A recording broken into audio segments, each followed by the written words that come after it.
Fabián, ¿y cuáles fueron para vos los elementos y las estrategias que utilizó Sarkozy para construir poder dentro de Francia y también a nivel externo? Dentro de Francia fue un hombre que escaló dentro del partido golista, digamos, hizo el perfecto ascenso de un buen político, digamos, se acercó a los grandes líderes, fue ahijado de los grandes líderes. Por ejemplo, los televidentes van a ver varias fotos de él, muy jovencito, con pelo largo, sentado al lado de Chirac, un hombre clave en los 70, en los 80 y en los 90 del principal partido golista de Francia. Bueno, ahí vemos una de las imágenes.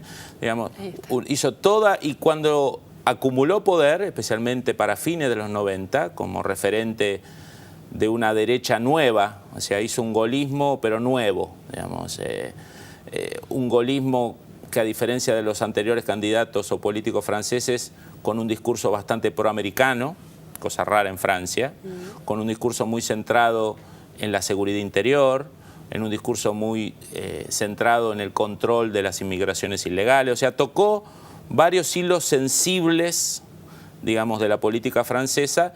Por lo tanto, es un gaulista pero innovador, un gaulista que ahora decidió que Francia vuelva al aparato militar de la OTAN, que fue una gran decisión, una decisión histórica de Gaulle, de sacar en el 66 a Francia de la OTAN, del aparato militar de la OTAN, que tenía base en toda Europa. La principal base era Francia.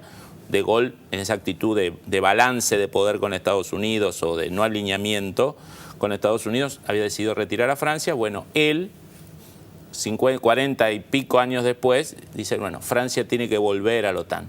Por lo tanto, es un hombre que ha utilizado las estructuras tradicionales del gaullismo francés en su carrera política, pero ha hecho innovaciones tanto en temas de política interior, históricas de ese partido, como en temas de política exterior. ¿Y cuáles dirías que son estas innovaciones? La primera, la innovación en política interior es apropiarse de muchas de las derechas, de los argumentos de la derecha francesa, de la ultraderecha francesa, ¿no? De Le Pen, ¿no? De Jean-Marie Le Pen, que era lo que estaba a la derecha del espectro político francés, un ex pie negro de Argelia, ¿no? Con posturas muy xenófobas, muy racistas, admirador de, digamos, de visiones fascistas de la historia durante la Segunda Guerra.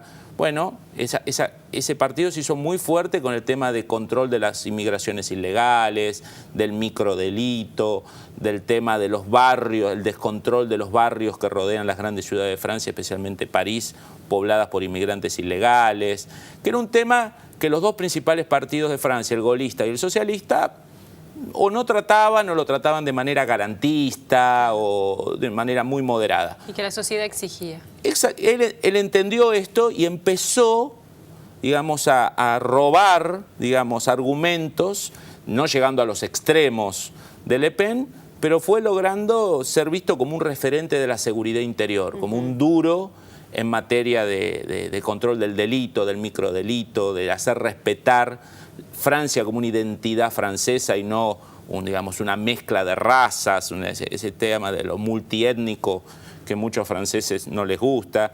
Esa es su principal innovación a nivel interno.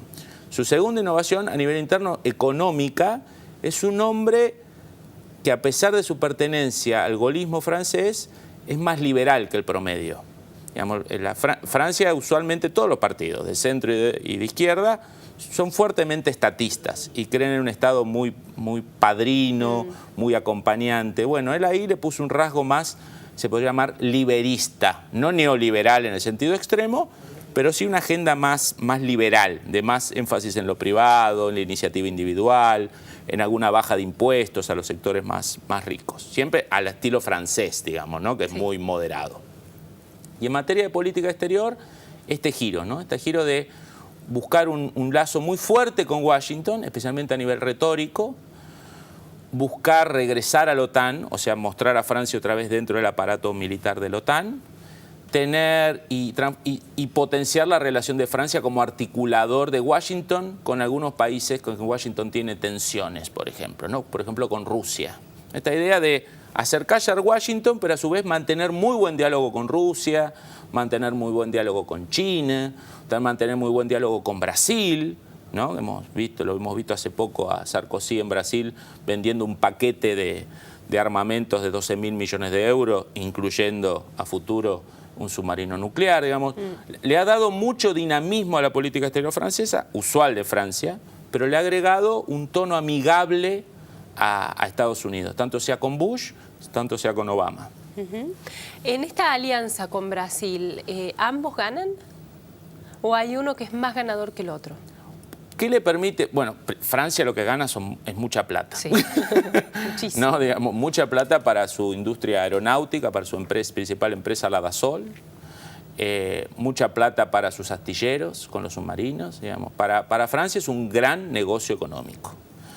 Y además un gesto también de complicarle un poquito a Estados Unidos, que es propio de Francia y del gaullismo, ¿no? O sea, Sarkozy se acerca retóricamente a Washington, apoya a Washington en muchas cosas, fuertemente, ¿no? Por ejemplo, algunas medidas económicas globales o Afganistán, etcétera, pero Francia no puede dejar de ser Francia. Claro, mostrar un poquito los dientes, ¿no? Mostrar un poquito los dientes, su independencia, su autonomía, y obviamente a Estados Unidos no le gusta que un país europeo, y menos Francia, haya desembarcado como desembarcó en Brasil, ¿no? Acá se juntó un poco de el gaullismo francés y el gaullismo brasilero, esta cosa de complicarle un poquito la vida a Estados Unidos, ¿no? De no ser muy dependiente de Estados Unidos. Acá como se juntó el hambre y las ganas de comer, digamos, claro, ¿no?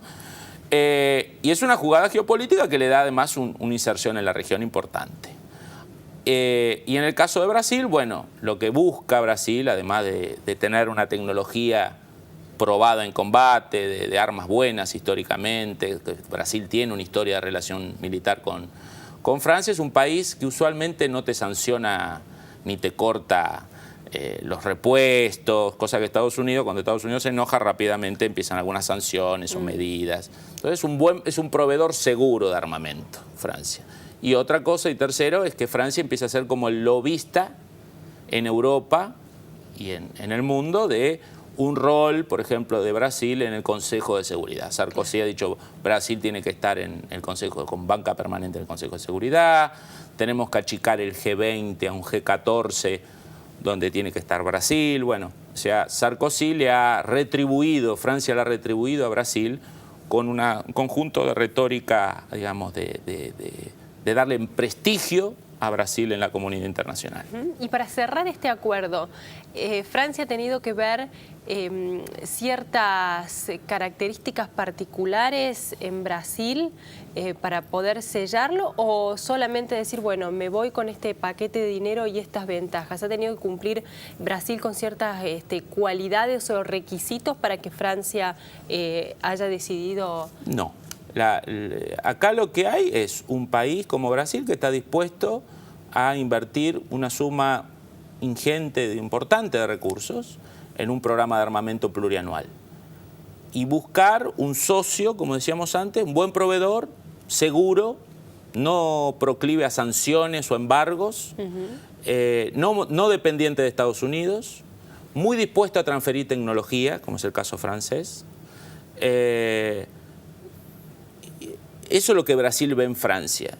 Y lo que Francia ve en Brasil, bueno, es un actor importante, un actor que tiene algunos niveles de fricciones o de disputas geopolíticas con Estados Unidos, nada más y nada menos que en América Latina. Por lo tanto, hay como una complementación casi perfecta en lo técnico, en lo económico y en lo diplomático y político.